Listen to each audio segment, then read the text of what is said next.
Semua orang terkejut. Martin, yang selalu tenang dan tenang, bahkan berdiri dari kursinya perlahan dan bertanya, "Apa yang kamu katakan?" Jordan memandang Lauren dengan penuh pengabdian. Dia kemudian berkata dengan keras kepada keluarga Howard, "Aku berkata bahwa aku ingin menikahi Lauren." Setelah menyelidiki secara rahasia selama periode waktu ini, Jordan sudah memikirkannya dengan jelas. Jika dia ingin mengetahui keberadaan Victoria, dia harus menikahi Lauren, dan baru setelah itu dia dapat menyusup ke dalam keluarga Howard dan mengungkap kebenaran tentang hilangnya Victoria. Tidak mungkin Jordan akan mengkhianati Victoria dan sebaliknya, dia menikahi Lauren demi Victoria. Ini mungkin tidak adil bagi Lauren, tetapi Jordan tidak punya pilihan lain sekarang. Selain itu, setelah melalui banyak hal dengan Lauren selama periode ini, dia memang mendapatkan kesan yang lebih baik darinya. Di sisi lain, Lauren sudah lama menantikan untuk menjalin hubungan dengan Jordan. Senyum muncul di wajah tua Martin karena Jordan selalu menjadi kandidat yang lebih disukai untuk menjadi cucu menantunya daripada Chris. Keluarga Stellus jauh lebih kuat daripada keluarga Hanks, dan keluarga Steele telah menyimpan rahasia yang sangat ingin diketahui Martin. Jika ada, dia selalu ingin menggunakan Lauren untuk mendekati Stellus dan kemudian mencari tahu semua harta dan rahasia yang dia miliki. Martin berkata kepada Jordan, "Jordan Steele, saya tidak suka lelucon. Kamu harus bertanggung jawab atas apa yang kamu katakan." Jordan menegakkan punggungnya dan berkata, "Aku selalu menepati janjiku. Karena saya mengatakan bahwa saya akan menikahi Lauren, saya pasti akan." Petik 2. Dengan itu, Jordan memegang salah satu tangan Lauren sambil menyentuh mulutnya dengan tangan lainnya. Dia sangat gelisah dan dia tidak berani percaya bahwa itu benar. Jordania. Untuk sebagian besar dari 4 tahun terakhir hidupnya, dia telah hidup di dunia ilusi di mana dia menjalin hubungan dengan Jordan. Apakah mimpiku akhirnya akan menjadi kenyataan? Namun, tidak semua orang menyetujui Jordan menikahi Lauren. Yang pertama melompat berdiri adalah Marissa, yang berdiri dengan putus asa. "Bisakah kamu menikahi putriku hanya karena kamu mengatakan bahwa kamu mau? Kamu pikir kamu siapa? Belum lagi putriku sekarang bertunangan dengan Chris Hank, bahkan jika dia tidak, apa yang membuatmu berpikir kamu bisa menikahi Lauren?" Brad senang untuk Lauren, tetapi dia baru saja ditembak di kaki oleh Jordan sehingga dia tidak akan berbicara untuk Jordan. Sebaliknya, dia membantu ibunya mempersulit pria itu. "Bu, kamu benar. Adikku adalah wanita tercantik di DC yang memiliki sosok luar biasa, dan belum lagi, latar belakang keluarga yang kuat. Anda sekarang adalah pria tak punya uang yang tidak memiliki apa-apa selain beberapa ratus bawahan. Bagaimana Anda layak menikahi Lauren?" Brad tidak takut bahwa penghalang mereka akan menghentikan Jordan menikahi Lauren. Dia mengenal Jordan terlalu baik dan dia tahu bahwa semakin dia mempersulit Jordan, semakin Jordan ingin menikahi Lauren. Lauren mulai sedikit cemas. "Bu, Brad, kamu." Dia akhirnya mendapatkan kesempatan untuk menikahi pria yang paling dia cintai dan dia tidak berharap keluarganya menentangnya. Di sisi lain, Martin tersenyum. Karena Jordan sudah memutuskan untuk menikahi Lauren, tidak ada yang akan menghentikannya. Sebelumnya, Jordan sangat menentang menikahi Lauren, yang membuat keluarga Howard merasa sangat malu. Untunglah Marissa dan Brad mempersulit Jordan. Dia percaya bahwa Jordan bahkan tidak akan bisa melewati calon ibu mertua dan saudara iparnya. Martin berkata, "Jordan, saya tidak akan mencampuri pernikahan cucu perempuan saya selama dia mau berpesta." Tapi Marissa benar, kamu tidak bisa menikahi Howard sesukamu. Pada saat ini, Clarice menimpali, "Itu benar. Anda Stellus sangat benar sendiri dan Anda berpikir bahwa Anda dapat menikahi wanita manapun dari keluarga kami sesuka Anda. Kalian sama sekali tidak layak bagi kami." Bibi Lauren, seorang wanita parubaya dengan rambut diikat ke atas, menyuarakan keberatannya juga. "Kecuali kakek dan orang tua Jordan secara pribadi datang ke DC untuk meminta kami menikahkan Lauren dan menunjukkan kepada kami betapa kuatnya Stellus, Lauren tidak akan pernah menikahimu begitu saja." Saat itu, Martin ingin memperkenalkan Bibi Lauren kepada ayah Jordan, tetapi yang terakhir tidak menyukainya. Oleh karena itu, dia sekarang mempermasalahkan Jordan. Di sisi lain, Clarice melakukannya karena Jordan telah menamparnya beberapa kali terakhir kali. Marissa marah pada Jordan karena melukai putranya, Brad, dengan menembaknya di kakinya. Itulah alasan orang-orang ini menentang Jordan menikahi Lauren. Jordan bisa memahami emosi Marissa sebagai seorang ibu dan betapa kasihannya dia pada putranya. Jadi dia tidak kehilangan kesabaran dan hanya menatapnya dengan tenang sambil bertanya, "Bu, apa yang harus saya lakukan sebelum Anda mengizinkan Lauren menikah dengan saya?" Marissa memandang Jordan dengan tidak senang dan berkata, "Seperti yang dikatakan Caroline, minta kakekmu untuk datang." Saya juga ingin dia secara pribadi menyebut Lauren sebagai salah satu pewaris aset keluarga Anda, dan menandatangani kontrak dengan kami. Hanya dengan begitu aku akan membiarkan putriku menikahimu. Dalam posisi yang sulit, Jordan berkata, kakek saya sudah lanjut usia dan tidak nyaman baginya untuk datang sendiri. Jika Anda ingin melihat keluarga saya dapat meminta saudara laki-laki tertua saya untuk mengunjungi Anda. Petik 2. Marissa punuk dengan dingin. Apa gunanya itu? Bisakah dia memutuskan siapa yang mewarisi properti Stellus? Anda ingin menikahi putri saya tanpa memberi kami jaminan, ya? Anda ingin mendapatkan tangannya dalam pernikahan tanpa mempertaruhkan apapun dari Anda sendiri, ya? Petik 2. Lauren buru-buru berkata, Bu, saya tidak peduli apakah saya akan mewarisi aset Stellus atau tidak. Saya suka Jordan karena siapa dia, bukan karena kekayaannya. Marissa membentak dengan marah, kamu tidak peduli, tapi kami peduli. Pernikahan keluarga Howard selalu mengutamakan kepentingan keluarga. Jika pernikahan Anda dengannya tidak akan bermanfaat bagi kami, mengapa kami harus membiarkan Anda menikah dengannya? Anda mungkin menyukainya, tetapi apakah dia menyukai Anda? Apakah Anda tidak takut bahwa dia hanya akan bernafsu pada tubuh Anda dan mempermainkan Anda sebelum meninggalkan Anda setelah beberapa tahun? Pada saat itu, Anda akan berusia 30 tahun dan Chloe akan menjadi dewasa. Akan lebih sulit bagi Anda untuk menikah saat itu. Selain itu, Anda tidak akan mendapatkan apapun dari Jordan.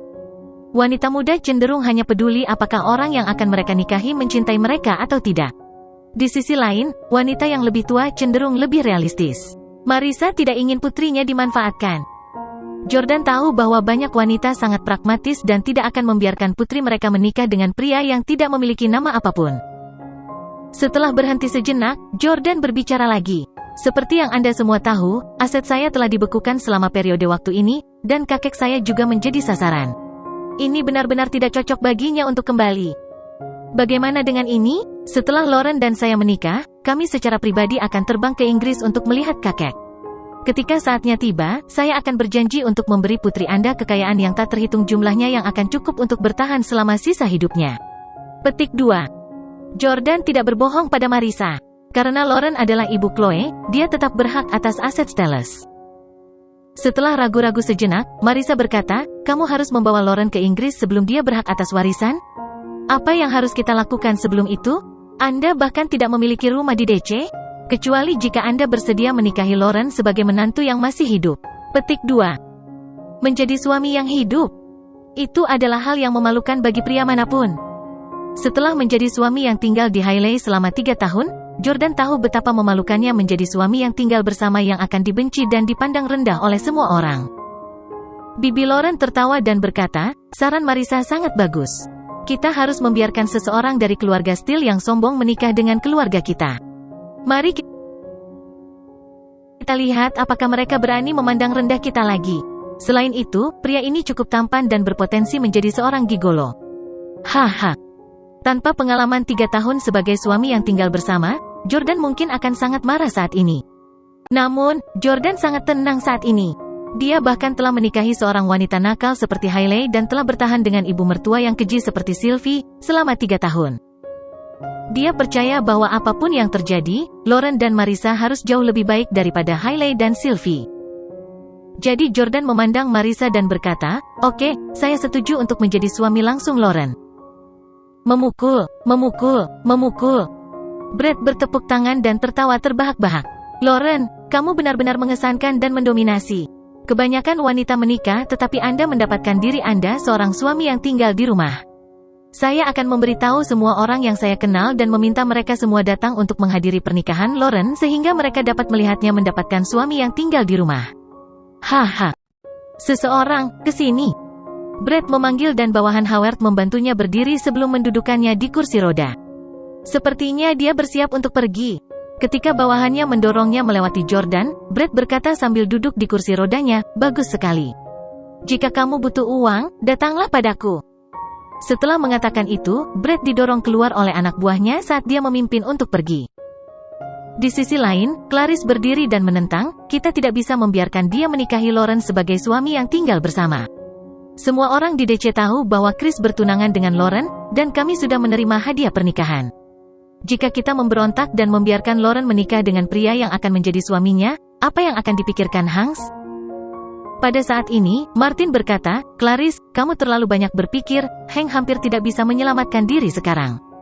Bahkan jika kita tidak membatalkan pertunangan, dia tidak akan menikahi Lauren. Saya akan memberikan Lawrence Hank penjelasan. Anda tidak perlu khawatir tentang masalah ini." Petik 2. Melihat bahwa kakeknya tampaknya menyetujui pernikahan ini, Clarice tahu bahwa tidak ada gunanya mengatakan hal lain, tetapi dia hanya tidak ingin Jordan menikahi Lauren. Clarice berseru dengan bibir mengerucut, "Pokoknya, aku tidak akan pernah mengakui dia sebagai saudara iparku." Alex menimpali, "Dito." Setelah mengatakan itu, sepasang saudara kandung pergi bersama.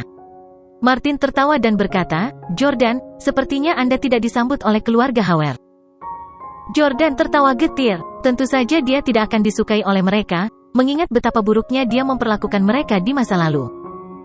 Di sisi lain, Martin tidak peduli apakah anak-anaknya menyetujui pernikahan itu atau tidak. Dia memiliki rencana yang lebih besar dalam pikirannya dan dia mengamati rahasia Stellus, serta bantuan yang akan diberikan Stellus kepada Howard setelah Lauren menikahinya. Martin berkata dengan gembira, "Stefan." Pada saat ini, pria parubaya yang duduk di sebelah Marissa berdiri. "Dia adalah ayah Lauren, Stefan." "Ayah, perintah apa yang kamu miliki untukku?" Stefan tidak pernah mengatakan apa-apa tentang pernikahan mereka karena dia tahu bahwa dengan kehadiran Martin, tidak ada gunanya baginya untuk mengatakan apapun sejak Martin memanggil keluarga ini. Stefan tidak melakukannya dengan baik dan dia bukan orang yang ambisius sejak dia masih kecil.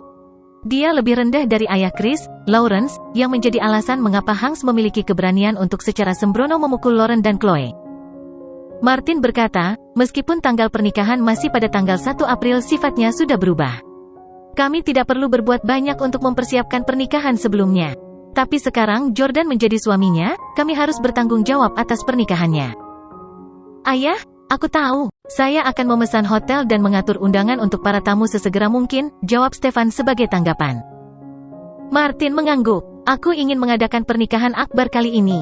Tidak harus sederhana, kita bisa mengadakan yang mewah dan mengundang lebih banyak tamu. Para tamu tidak harus memiliki standar tertentu. Undang saja lebih banyak orang, terlepas dari apakah kita berseteru dengan mereka atau tidak. Ini hanya porsi makanan ekstra masing-masing." Petik 2. Stefan berkata, "Ya, saya mengerti." Martin kemudian menatap Jordan. "Jordan, 800 bawahanmu yang datang jauh-jauh ke sini dari luar negeri, boleh menghadiri pernikahan juga. Namun, bukankah Anda juga harus mengundang kerabat Anda? Bagaimanapun, Anda adalah pengantin pria dan meskipun Anda akan menjadi suami yang tinggal bersama, Anda masih dapat mengundang beberapa tamu." Jordan menjawab, "Saya akan menelepon orang tua dan saudara laki-laki saya, dan mencoba yang terbaik untuk mengundang mereka." Martin mengangguk senang dan berkata, "Bagus, aku juga ingin minum bersama keluargamu. Jangan khawatir, karena Anda akan menikahi cucu saya, Anda dan saya akan menjadi keluarga. Saya akan memperlakukan siapapun dari keluarga Anda sebagai keluarga saya juga. Dan saya dapat menjamin bahwa mereka akan baik-baik saja ketika mereka datang ke DC." "Terima kasih." Martin melanjutkan, "Pernikahan akan diadakan lusa. Kebetulan Lauren dan Chris belum mendaftarkan pernikahan mereka. Jordan, jadi kamu harus pergi dan mendaftarkan pernikahanmu dengan Lauren dulu. Karena mereka telah memutuskan untuk menikah, mereka harus mendaftarkan pernikahan mereka dan mendapatkan akta pernikahan sebelum pernikahan." Jordan memegang tangan Lauren dan bertanya, "Apakah kamu bersedia pergi dan mendaftarkan pernikahan kita denganku?" Lauren tersenyum bahagia dan setuju. "Ya. Oke. Kalau begitu, Tuan Howard Sir, kita akan mendaftarkan pernikahan kita," kata Jordan sambil menatap Martin. "Ten, Howard Sir, sudah waktunya Anda mengubah cara Anda memanggil saya." Martin meringis tidak senang. "Kakek Howard." Jordan masih tidak langsung memanggilnya kakek. Dengan itu, Martin tersenyum dan melambaikan tangannya tanpa memaksanya. "Pergi." Setelah Jordan dan Lauren pergi, Martin berkata kepada Clyde yang ada di sampingnya, "Clyde, tetaplah di belakang selama beberapa hari ke depan dan hadiri pernikahan sebelum kamu pergi." "Dipahami." "Oke, sekarang temani aku ke taman untuk jalan-jalan." Mereka berdua datang ke taman belakang di belakang rumah dan Clyde bertanya-tanya, Howard Sir, mengapa Anda begitu senang Nona Howard menikahi Jordan Steele?" Martin tersenyum, menatap sinar matahari yang menyilaukan dan berkata, "Jika suatu hari Anda mengetahui rahasia Stellus, Anda akan lebih bahagia daripada saya." Clyde bertanya dengan bingung, rahasia apa yang sebenarnya dimiliki Stellus?" Martin menggelengkan kepalanya dan berkata, "Bagaimana saya tahu? Terserah Lauren untuk memberitahu saya di masa depan. Mulai hari ini, aku akan melakukan yang terbaik untuk hidup sampai hari di mana Lauren mengetahui rahasia Stellus. Baru pada saat itulah Clyde mengerti bahwa alasan Martin mengizinkan Lauren menikahi Jordan tidak sesederhana fakta bahwa Lauren mencintainya. Lauren adalah pion Martin? Jordan dan Lauren pergi dari rumah Martin di Cadillac milik seseorang yang tidak mereka kenal. Segera setelah itu, mereka menabrak mobil Salvatore di penghalang jalan. Salvatore turun dari mobil dan tersenyum ketika melihat Jordan aman dan sehat. Jordan, kemana kamu akan pergi? Petik 2. Jordan berkata, kantor panitera kota. Salvatore bertanya dengan terkejut, kantor panitera kota? Mengapa kamu pergi ke sana? Jordan memegang tangan Lauren dan berkata, aku akan menikah dengan Lauren. Mulai sekarang, Lauren adalah bosmu juga. Hah? Salvatore menatap Lauren tak percaya. Sejujurnya, dia tidak terlalu menyukai Lauren, pewaris khas DC. Jika ada, Salvatore lebih suka Victoria atau Emily. Kalau begitu, Nona Victoria. Jordan berkata, Victoria pergi tanpa pamit. Dia hanya mengirimiku pesan teks. Tidak mungkin antara dia dan aku. Setelah dikurung di Houston, Salvatore tidak mengetahui hilangnya Victoria. Dia bertanya dengan ekspresi bingung, Nona Victoria pergi? Tidak mungkin. Dia tahu betapa Victoria dan Jordan saling mencintai sehingga dia merasa bahwa tidak mungkin Victoria pergi tanpa mengucapkan selamat tinggal dan dia yakin bahwa dia pasti hilang. Jordan berpikir bahwa tidak pantas untuk memberitahu Salvatore kebenaran di hadapan Lauren, jadi dia berkata, pokoknya, jangan pernah membicarakan Victoria Clarke lagi. Oh baiklah. Selanjutnya, Jordan mengantar Lauren, pertama ke rumahnya, dan kemudian ke hotel tempat Jordan menginap, dan keduanya kembali untuk mengambil kartu identitas mereka. Setelah itu, mereka pergi ke kantor panitera kota, siap untuk mendaftarkan pernikahan mereka. Saat ini, angka perceraian lebih tinggi dari angka pernikahan sehingga mereka tidak perlu mengantri untuk mendapatkan tiket untuk mendaftarkan pernikahan mereka. Ketika mereka tiba di pintu masuk kantor panitera kota, Jordan membuka sabuk pengamannya dan berkata kepada Lauren, ayo pergi. Namun, Lauren tetap acuh tak acuh di dalam mobil. Lauren memandang Jordan dan bertanya dengan lembut, Jordan, apakah kamu benar-benar ingin menikah denganku? Aku tahu kamu masih mencintai Victoria. Jika kamu harus menikah denganku karena kakek, aku bisa memohon padanya agar dia tidak memaksamu. Meskipun Lauren sangat ingin menikahi Jordan, dia bukan wanita yang egois dan dia tahu jauh di lubuk hatinya bahwa Jordan masih mencintai Victoria.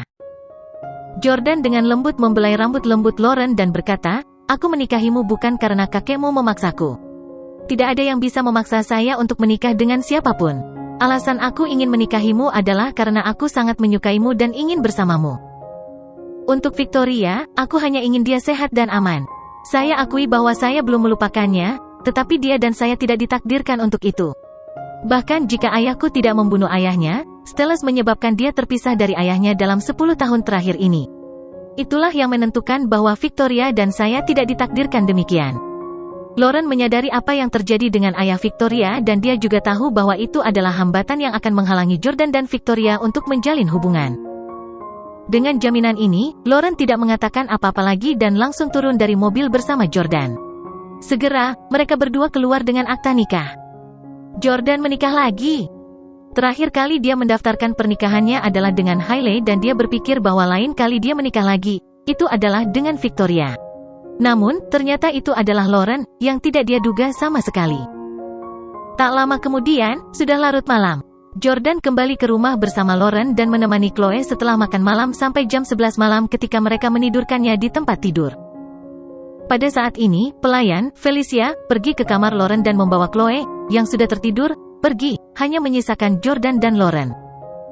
Karena sudah larut, Jordan juga bangun dan berkata, karena Chloe tidur, aku juga harus pergi. Namun, Lauren tiba-tiba mengulurkan tangannya yang cantik dan ramping, mengaitkan jari Jordan dan berbisik, bagaimana kalau kamu tinggal di sini malam ini? Jordan, kami telah mendaftarkan pernikahan kami sehingga kami menikah secara resmi dan kami dapat hidup bersama. Jordan memandangi wajah Lauren yang memerah, kecantikan yang menggairahkan. Dia tahu bahwa selama dia setuju, dia bisa segera memiliki wanita yang membuat banyak pria tergila-gila. Namun, dia masih mencintai Victoria dan meskipun dia menikah secara resmi dengan Lauren, dia tidak bisa tidur dengannya. Jordan berkata, Lauren, seperti yang Anda tahu, saya bertarung dengan ratusan kaki tangan Chris dan otot-otot saya sangat sakit sekarang. Aku juga hampir tidak punya kekuatan. Saya tidak dalam kondisi yang baik sekarang dan seperti yang Anda tahu, pria sombong. Saya tidak ingin tampil buruk. Bagaimana kalau Anda membiarkan saya beristirahat selama beberapa hari dan kami akan mewujudkan pernikahan kami hanya setelah pernikahan, oke? Petik 2. Lauren tahu bahwa Jordan memang kelelahan hari ini, dan itu memalukan baginya untuk mengambil inisiatif untuk membuat permintaan seperti itu. Karena Jordan menolak, bagaimana dia bisa memaksanya? Oke, cepat kembali dan istirahatlah. Jangan khawatir tentang pernikahan, orang tua saya akan mengatur semuanya, kata Lauren. Jordan mengangguk dan mencium kening Lauren. Selamat malam. Ketika dia berjalan keluar dari rumah Lauren, dia melihat Salvatore yang telah lama menunggu di pintu. Setelah melihat Jordan, dia buru-buru membuka pintu mobil untuknya dan mengirimnya kembali ke hotel. Di dalam mobil, Salvatore mau tidak mau bertanya, "Tuan Jordan, apakah Nona Victoria hilang?" Jordan mengangguk dan berkata, "Keluarga Howard kemungkinan besar adalah pelakunya. Aku bertanya-tanya bagaimana kamu bisa tiba-tiba pindah. Ternyata Anda menikahi Nona Howard untuk mengetahui keberadaan Nona Victoria." Salvatore akhirnya mengerti kebenarannya. Ngomong-ngomong, apakah Nona Emily tahu tentang ini? Jordan mengangguk dan berkata, beberapa waktu lalu, dia menelepon untuk menanyakan hal itu dan dia sudah mengetahuinya sejak saat itu. Salvatore menghela nafas dan berkata, Nona Emily yang malang. Ayahnya hilang dan begitu juga saudara perempuannya. Dia pasti merasa sangat kesal sekarang. Tuan Jordan, kapan Anda akan pergi mencari Nona Emily dan menghiburnya? Jordan memutar matanya ke Salvatore dan bertanya, "Nak, kamu yang ingin melihat Emily, bukan?" Salvatore tertawa malu dan berkata, "Tuan Jordan, seperti yang Anda tahu, saya penggemar mutlak Miss Emily. Dia cantik, murni, dan menggemaskan. Jangan lupakan kakinya yang itu." Jordan berpunuk dengan dingin. Dia bisa tahu sejak lama bahwa Salvatore lebih menyukai Emily. Bagaimana dengan Pablo? Siapa yang dia dukung? Salvatore berkata, "Tuan, Dalton mendukung Victoria karena menurutnya Nona Emily terlalu berpengalaman dan tidak akan bisa membantumu dalam hal-hal penting." Jordan mengangguk. Itu memang sejalan dengan pemikiran matang Pablo. Salvatore tiba-tiba menamparkan kemudi dan berkata, tim bodoh itu secara mengejutkan mendukung Lauren dan mengatakan bahwa Miss Victoria dan Miss Emily tidak secantik Lauren. Orang itu memiliki selera yang buruk. Lauren hanya memiliki wajah yang lebih cantik dari Miss Emily. Kakinya tidak begitu bagus. Jordan tidak bisa menahan tawa dan berkata, kalian bertiga masing-masing mendukung orang yang berbeda. Oke, saya tidak keberatan siapa yang Anda dukung, selama tidak ada yang mendukung Hailey. Hahaha, kami tidak suka wanita jalang itu, tapi sepupunya tidak terlalu buruk, kata Salvatore. Jordan tiba-tiba teringat Elle, atau lebih tepatnya, Jenny. Aku ingin tahu bagaimana karir showbiznya sekarang. Sekembalinya ke hotel, Jordan menelepon butler Frank. Frank, aku akan menikah.